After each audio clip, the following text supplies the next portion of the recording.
Karibu sana kwenye kliniki ya afya mapenzi na Dr. Paul Mwaipopo, na kuletea mada inayosema mume aliyejichua na bado anajichua ni hasara kwa mke wake.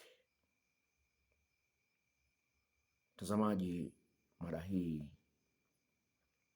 ni ngumu kidogo kwa wengi kuielewa, lakini ni mada ambayo itawasaidia watu wengi sana kuelewa matatizo wanayokutana nayo katika mahusiano yao ya kimapenzi. Asilimia kubwa ya wanaume wamepitia mchezo wa kujichua, na mchezo huu ni kwamba mwanaume kwa mikono yake au kwa mbinu nyingine, wengine wengi wanatumia sabuni, wengine wanatumia mafuta, anajichua uume wake kwa mkono wake yeye mwenyewe mpaka anafika kileleni. Na hali kama hiyo inapokuwa inajirudia rudia, inasababisha mambo yafuatayo. Hali ya kujichua: la kwanza, unapokuwa unajichua kwa sababu unatumia mkono wako, ugumu wa mkono wako ni tofauti na maumbile yale ya kike. Maumbile ya kike ni laini, kwa hiyo unauzoesha uume wako kukutana na ugumu. Kwa hiyo utajikuta ukifika kwa mwanamke, mazingira yanakuwa tofauti na uume ule unashindwa kufanya kazi sawa sawa. Hilo la kwanza. La pili ni kwamba unapokuwa umemwaga mbegu zile za kiume kwa kutumia mtindo huo wa kujichua, kuna hewa inayoingia ndani. Ile hewa inaenda kutengeneza ukungu. Ule ukungu unaongezeka uzito kwa hadi siku zinavyoenda. Hata unapokuwa umeacha kujichua, ule ukungu unaendelea kuongezeka uzito. Kama vile nyama uliyoitoa kwenye friji ukaiweka nje, kwa hadi siku zinavyoenda kukaa nje inaendelea kuoza. Sasa inafikia hatua ule ukungu unakuwa mzito kiasi ambacho mishipa ya fahamu haifanyi kazi vizuri, na mishipa ya fahamu isifanya kazi vizuri inasababisha mzunguko wa damu kuwa sio mzuri. Sasa tambua kwamba damu ndio inayobeba chakula ya kusababisha nyama ya mwili wako iendelee kuwa hai, kufanya kazi vizuri. Kwa hiyo kwa sababu ili uume usimame, lazima damu iwe imejaa kwa wingi kwenye uume. Utakuta kwamba uume unasimama unakuwa kulegalega na unasimama kwa shida.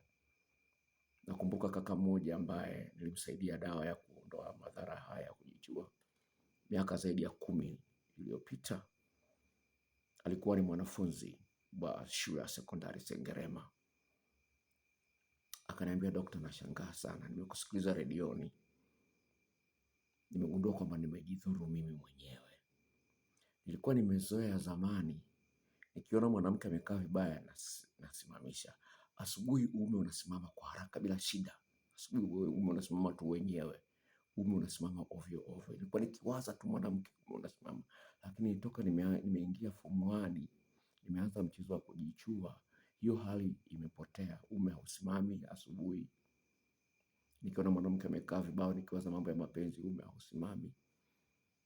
Dokta, nilikuwa natamani kujua, lakini dokta umenisaidia dawa." Nimemsaidia dawa. Huyu ni mwanafunzi wa sekondari. Sasa hivi yuko usalama wa taifa. Alinitembelea ofisini hivi karibuni, anafanya kazi usalama wa taifa. Ana master na degree 2 sasa hivi. Alinitembelea ofisini kwangu, ananiambia jinsi gani ninaweza kumsaidia katika matatizo yale. Sasa nimeshataka kuzungumza ni hivi. Unapokuwa umeingia kwenye mchezo huo, utasababisha vile vile uume wako upungue ukubwa.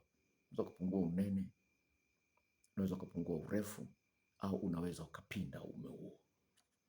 Kwa hiyo utakosa nguvu za kiume, utakuwa unawahi kumaliza, utapata shida kurudia, na haya matatizo mengine yanaweza. Sasa inategemea umeanza katika umri gani. Vile vile inaweza kapelekea ukashindwa kumpa mwanamke ujauzito. Sema imetegemea umeanza katika umri gani na ulikuwa unafanya mara ngapi kwa wiki. au hata kwa siku. Wengine wanafanya mara 2 kwa siku. Kwa hiyo nakupa hiyo kama utangulizi uweze kuona jinsi gani hii inaweza kuleta madhara kwako wewe mwenyewe. Na sasa naingia kwenye swala la mahusiano, jinsi gani hii inaweza kuleta mahusiano. Inaweza kuleta shida kwenye mahusiano. Toka nimeanza kliniki yangu ya afya mapenzi, nimekutana na kesi 2. Sawa, nimekutana na kesi 2. Kwa hiyo kuna wengine wamenificha, lakini kesi 2 nimekutana nazo. Moja ya hapa Mwanza. No, nimekutana na kesi 3. Sio 2, 3. Moja ni hapa Mwanza. Kaka mwenye umri miaka 34 kafumaniwa na mume wake anajijua. Nyingine ni dada ambaye amenipigia simu, mume wake ni mwanajeshi, alimfumania mke wake anajijua. Mwingine hajafumaniwa bado, lakini anaendelea kujichua japo yuko ndani ya ndoa hii kutoka Arusha. Sasa nimekuletea kesi halisi za watu ambao wamefumaniwa ili uweze kuona jinsi gani hali hii inaleta shida. Lakini kabla sijaingia kwenye kuletea mashahidi hao, napenda kusema hivi. Unaweza kukutana na mwanaume ambaye amepitia kujichua, akajikuta kutokana na kwamba hafurahii kufanya mapenzi na mwanamke, hapati msuguano wa kutosha.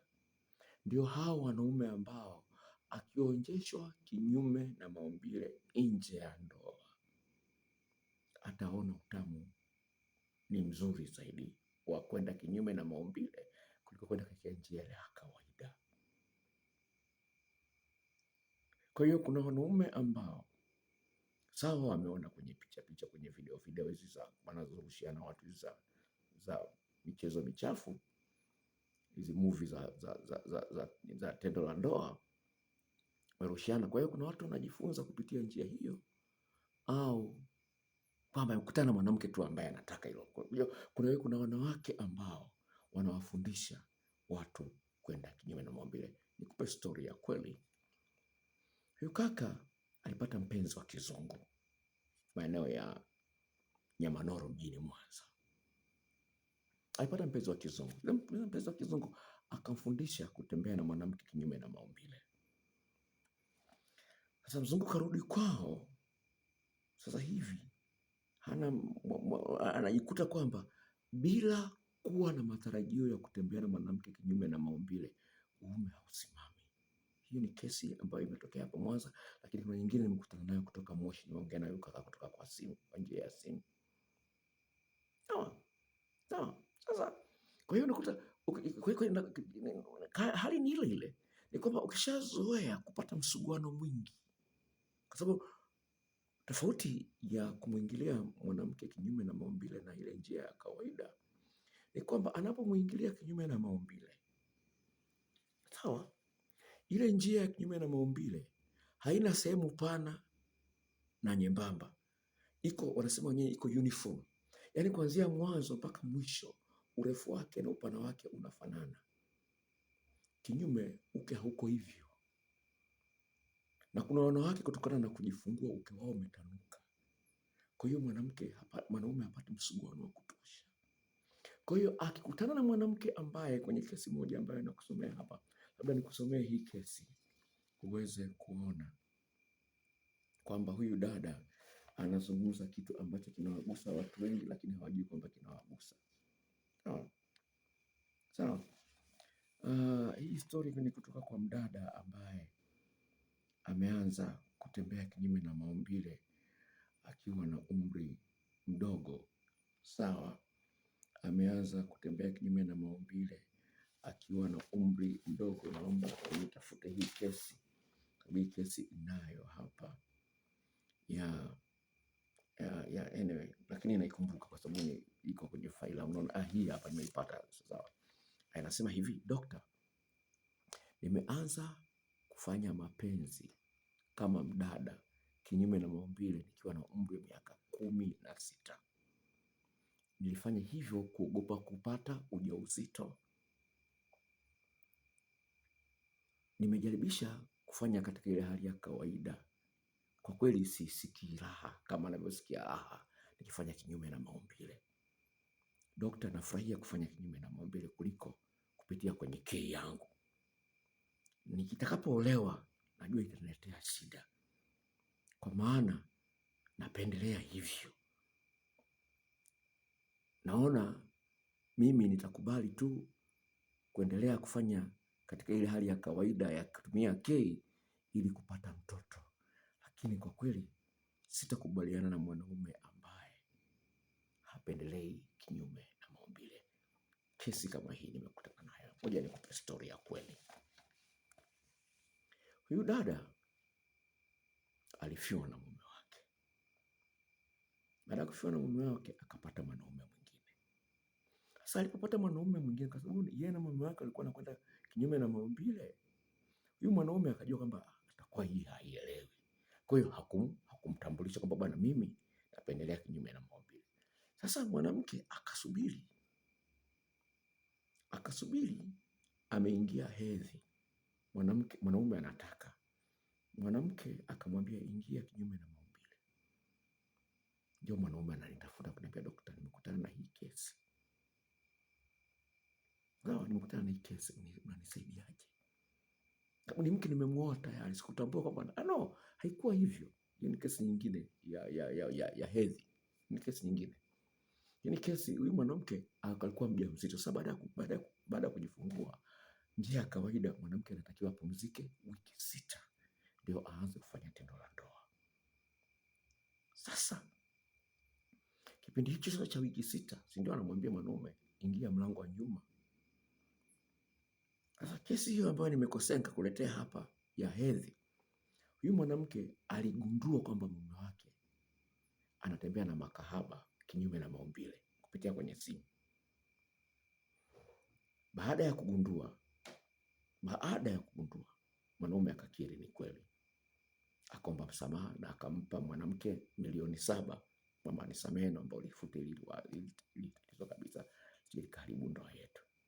Sasa lakini mwanaume bado ikawa inamsumbua akilini mwake. Sasa mwanamke alipoingia hedhi akamwambia, tujaribu hii bwana, haina madhara bwana, tujaribu hii njia ya hedhi, yani ya kinyume na maumbile. Kwa unaweza kuona jinsi gani ilivyo. Ameshajizoeza kwa makahaba.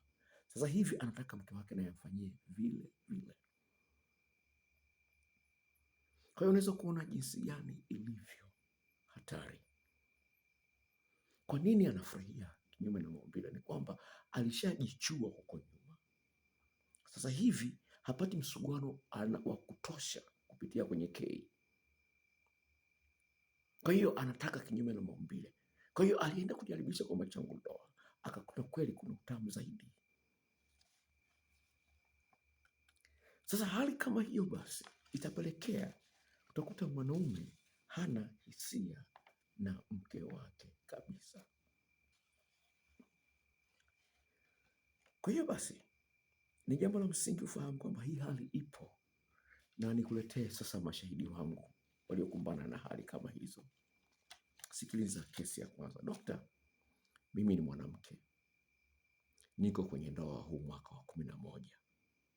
Nilihisi kwamba mume wangu kuna kitu fulani anafanya.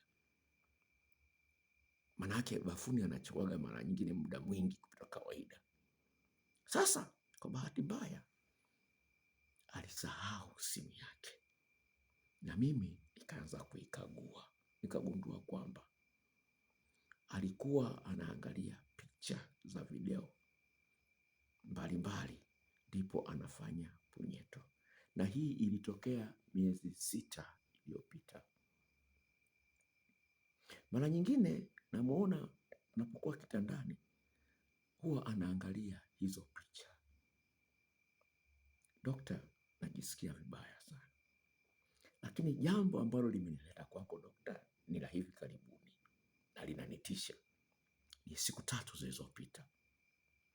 Alikuwa anamtongoza dada kwenye simu yake. Akamwomba mpaka picha zake na akawa na wasiliana naye kupitia Snapchat. Dokta, najisikia vibaya sana sana. Je, nitamkabili vipi mume wangu kwa ana tatizo hili. Haya, hiyo ni kesi. Unaweza kuona anaangalia mapicha alafu anajichua, angalia mapicha alafu anajichua, na mke anaye. Kwa hiyo unashangaa, zamani nilikuwa nafanya mapenzi mara 3 kwa wiki, siku hizi nimebakia mara 1 kwa wiki. Sasa kwa bahati mbaya zaidi ni kwamba unapokutana na mwanamke ambaye hajui mambo mengi ya kufanyia mwanaume, kumwandaa mwanaume, italeta shida kama hii. Maana mwanaume anafika kileleni, hakuna cha mguno, hakuna makelele, hakuna mashamshamu yoyote yale. Kwa sababu mwanamke anapaswa ajue kwamba mwanamke ana maeneo mwanaume ana maeneo 14 na kila eneo lina ufundi wake. Sasa wanawake wengi hawajui hayo. Wanayojua ni matatu tu: kunyonya, kupanua miguu, basi. Kuchezea korodani hawajui, kuchezea kitovu hawajui, kuchezea chuchu mwanaume hawajui, kuchezea shingo mwanaume hawajui, kuchezea makalio wanaume hawajui. Kuna mambo mengi ambayo hawajui. Lakini lingine ambalo lipo ni kwamba mwanaume anapomaliza raundi ya kwanza, kumsaidia aanzishe raundi ya pili inawashinda wanawake wengi. Na wanawake hawahangaiki. Anapoona mwanaume zamani alikuwa anapiga goli 2 3, sasa anaishia 1, anaona ni kawaida. Sasa basi, ukiona ni kawaida, hebu fikiria, wewe unajua mambo 3 au 4 katika mtihani wenye maswali 14, wewe ukaweza kuyajibu 4 tu, utafaulu huo mtihani. Ni rahisi sana mwanamke kulalamika, wanaume hawezi kutulia na mwanamke mmoja. No, shuhuda ninazo za wanaume ambao wamefanikiwa watuliza waume zao. Ninao. Mpaka mwanamke mwenye miaka 60 na anasema, daktari, mume wangu ametulia. Ametulia, yani ananisifia kweli. Sasa haya mambo yapo, lakini sasa hii hali inatisha kwa sababu ipo na inaendelea kuonekana katika mazingira tofauti tofauti. Nikusomee shahidi mwingine hapa. Sawa. Anasema hivi, daktari, mimi ni mwanaume mwenye umri wa miaka 41 na ndoa yetu ina miaka 8. Kama unajua, kama wanadamu tunakuwa na hali ya kubishana hapa na pale. Matatizo katika ndoa yapo, lakini sijawahi kumpenda mwanamke mwingine kama nilivyompenda mke wangu, na naamini kabisa hata na yeye ananipenda sana. Sisi ni Wakatoliki, kwa hiyo kuangalia picha hizi za utupu au kufanya masturbation kwenye Ukatoliki ni dhambi. Sasa usiku uliopita mimi nilikuwa najichua bafuni, na nilipokuwa niko katikati ya kujichua, mke wangu akaingia bafuni akanikamata. Nikaona kabisa amekasirika na amebadilika. Daktari, nimeelewa kwa nini amefanya hivyo, lakini daktari, nijisikia vibaya sana kwamba nimekamatwa. Niliomba msamaha, nikaamini kwamba mambo yako sawa, nikaondoka kwenda kazini. Masaa 2 baada ya kuingia ofisini, nikapata message kutoka kwa mke wangu. Message ilikuwa inasema hivi: mume wangu, na kuandikia hii kwa sababu sijui niseme nini bila mimi mwenyewe kuumia na kukuumiza na wewe.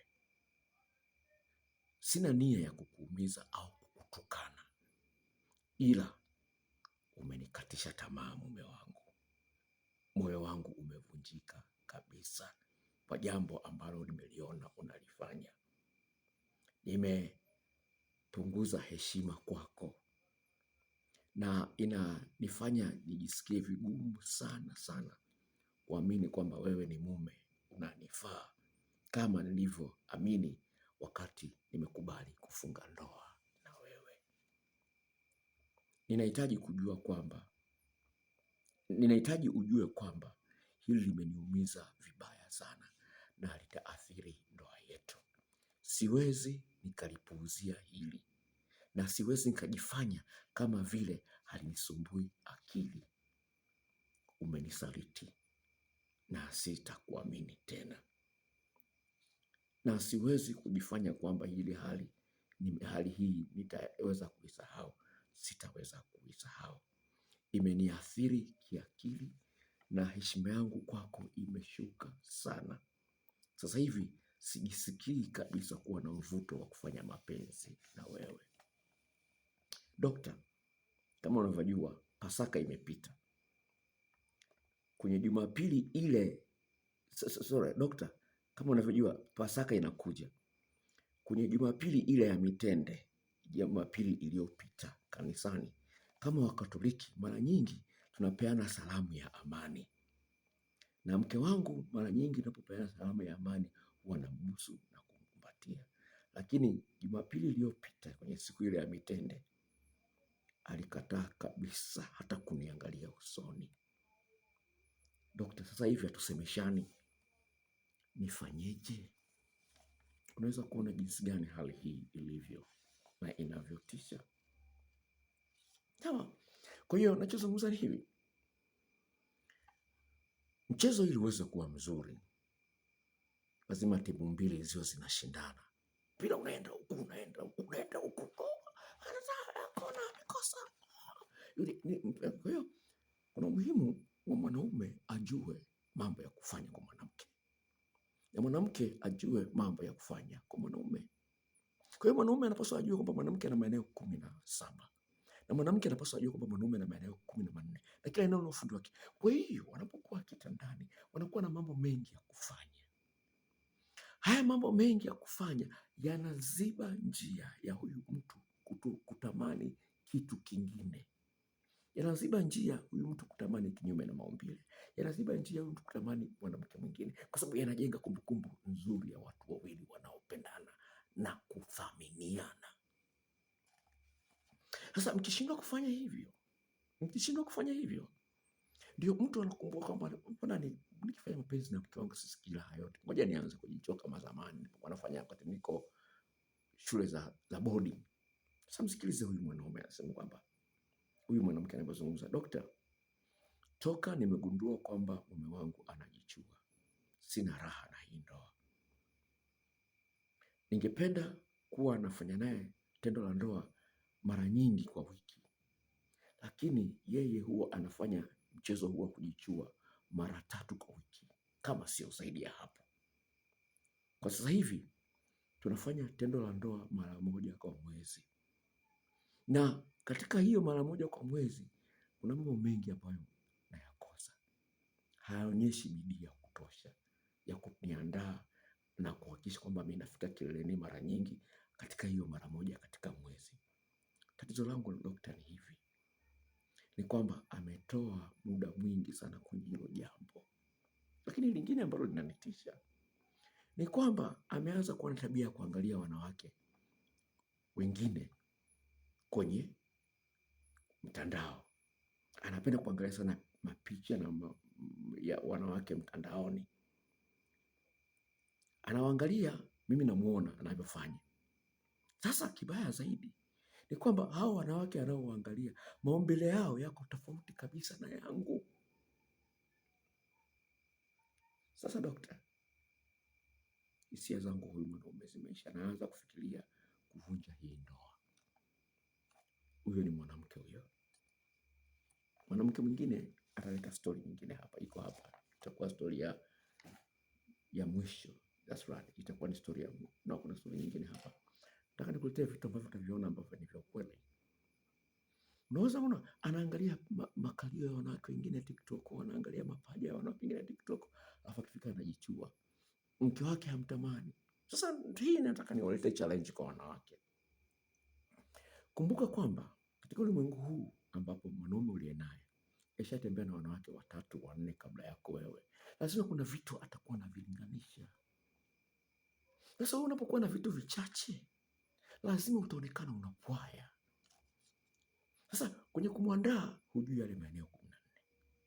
Matiti yako yamelala, makalio huna, mapaja mazuri huna, macho yako na wenyewe kama ya kunguru. Kuna vitu vingi ambavyo mwenzio anaviangalia, lakini hana ujasiri wa kukuambia kwamba anavimisi. Kukata kiuno hujui, kumsaidia asimamishe mara ya 2 ya 3 kwa mwezi. lakini anakumbuka kwamba kuko nyuma alishatembea na Ashura. Anajua kweli ngoma ya kitandani, anaijua ngoma ya kitandani vizuri kweli. Anakumbuka kuna Ashura, anajua kunibusu kweli. Akinibusu tu dudu lazima lisimame mara ya pili hata ya tatu. Akianza kunibusu busu dudu linasimama. Anakumbuka kwamba Ashura alikuwa anafanya hivyo. Sasa wewe hilo ulijui, hilo wewe ulijui. Kwa hiyo utadharauliwa. Kwa hiyo usiwe tu kulalamika, wanaume hawatulii. Sikiliza mwanamke mmoja aliyozungumza, ameongea kitu cha msingi sana. Mwanamke mmoja katika tafiti ya mada hii, baada ya kukutana na hoji watu, akasema hivi: mwanamke anapokutana na hali kama hiyo lazima atake action, lazima achukue hatua, take action. Kwa mfano mimi, anasema mimi na mume wangu ndio yetu na miaka 18. Kama kuna kipindi tulipitia kigumu kidogo, lakini sasa hivi najitahidi kutafuta vitu vipya venye kumsisimua mume wangu. Kitu kipya kinawasha moto mpya na hamu mpya, haswa kwa watu ambao wako ndani ya ndoa kwa muda mrefu. Sawa, sikiliza mwingine hapo, ni mwanaume anasema hivi: Dokta, situation yangu mimi ni tofauti. Mke wangu mara nyingi alikuwa anapenda tendo la ndoa anafanya usiku, lakini mimi usiku nakuwaga nimechoka. Mimi napenda tu tufanya asubuhi, lakini yeye hapendi asubuhi, anapenda tu tufanya usiku. Kwa hiyo nimeanza kujichua kwa sababu hiyo. Unaweza kuona sababu nimeanza kujichua. Kwa hiyo asubuhi hapendi, mimi napenda asubuhi. Nakuwa na nguvu za kutosha. Unaweza kuona jinsi gani hivyo. Kwa hiyo sasa huyu ni mwanaume ameniambia hivyo kuhusiana na udhaifu wa mke wake. Sawa, sasa kuna mwanaume mwingine atagundua kwamba upendi kufanya mapenzi asubuhi na hata kuambia kwamba inaniumiza. Unashangaa tu anapunguza kufanya mapenzi na wewe. Alafu anatafuta mchepuko anafanya nao kazini. Unaweza kuona jinsi gani ilivyo hatari. Kwa kuna vitu ambavyo hujaambiwa lakini vinamsumbua mwenzio akili yake. Sikiliza mwanamke mwingine hapa anasema, Dokta, najuta kuolewa na huyu mwanaume. Mume wangu ameamua kuwa siku hizi awe anajichua na hapendi tendo la ndoa kufanya na mimi. Na katika muda ambapo tutaanza kuchezeana na nini, tutafanya sex, lakini ni ile sex inayoitwa vanilla, yani haina mashamsham mengi. Anasema hivi, hapendi sana siku hizi kufanya tendo la ndoa kwa sababu anachoka sana. Ni mwanaume mwenye umri wa miaka 54. Dokta, hata hivyo anakosa muda wa kutafuta wa mimi kufanya naye mapenzi anapokuwa hajachoka. Iwe ni asubuhi bado ana visingizio. Lakini dokta, namuona mara nyingi anaingia bafuni na anajichua. Kitu ambacho kimenileta kwako dokta ni kwamba tulikuwa tumeenda likizo wote kusalimia wazazi wake. Tukafikia hotelini. Mwenzangu tumefanya tendo la ndoa, lakini bado akaenda tena kujichua bafuni. Na aliporudi kutoka kujichua, akaonekana kama vile anajiona kwamba hakuna kosa alilolifanya. Dokta, nimelizungumzia hili jambo mara nyingi, nimezungumza naye, lakini naambiwa kwamba mimi mwanamke ndio mwenye matatizo, lakini haniambii tatizo langu ni nini. Alipoona namsumbua sana, akaniambia, bwana, kama unataka talaka kwa sababu ya hili jambo, mimi naona nafaa tuachane. Lakini ukweli ni kwamba mimi ndivyo nilivyo. Ndoa yetu ina miaka 16. Dokta, naona aibu kuvunja ndoa kwa sababu ya mwanaume anajichua. Unanisaidiaje? Unaweza kuona jinsi gani ilivyo? Kwa hiyo haya mambo yapo. Sawa? Kwa hiyo mtu mmoja akaniambiaje, akasema hivi, dokta, sawa, kujichua sio tatizo linalosababisha mwanaume asiwe na hamu na mke wake. Ni ishara ya tatizo lingine. kuna kitu kinahitaji kibadilike. Sasa hivi asema kujichua ni ishara ya jambo lingine, yani ni mwanamke asiyejituma. Kwa maneno mengine, ni mwanamke ambaye anajua mambo machache ambayo hamsisimui mume wake. Sasa hali kama hizi zipo na zinawakumba watu wengi na hutazisikia redioni. Sasa napenda nikuambie hivi ndugu yangu, ni wajibu wako kulifanyia kazi hili. Kama unaendelea kujichua huko ndani ya ndoa, ninayo dawa ya kusaidia kuachana na hiyo tatizo. Kama una tatizo la kuwahi kumaliza, unapata shida kurudia na hamu imeganda, haitoki kwa urahisi, dawa ninayo. Sawa na wewe mwanamke, kama maumbile yako yametanuka sana, mwenzio hapati msuguano wa kutosha, kabla hajakuomba kuingia kinyume na maumbile, nayo dawa ya kubana huo uke. Wanawake wengine hamna ute wa kutosha, ni wakavu. Sasa mwanaume asikii raha anapokuwa anaingia kwenye uka, mpaka mwanaume mwingine anachubuka. Unahitaji dawa, tuwasiliane na kuwekea mawasiliano hapo. Ukitaka maeneo yale ya jinsi ya kumwandaa mwanamke au mwanaume, nazo video na majarida sio chini ya video 50. Nimeangalia leo video unazotumia wanawake ziko 63 pamoja na jarida moja. Katika hiyo 63 jarida limo moja. Sawa?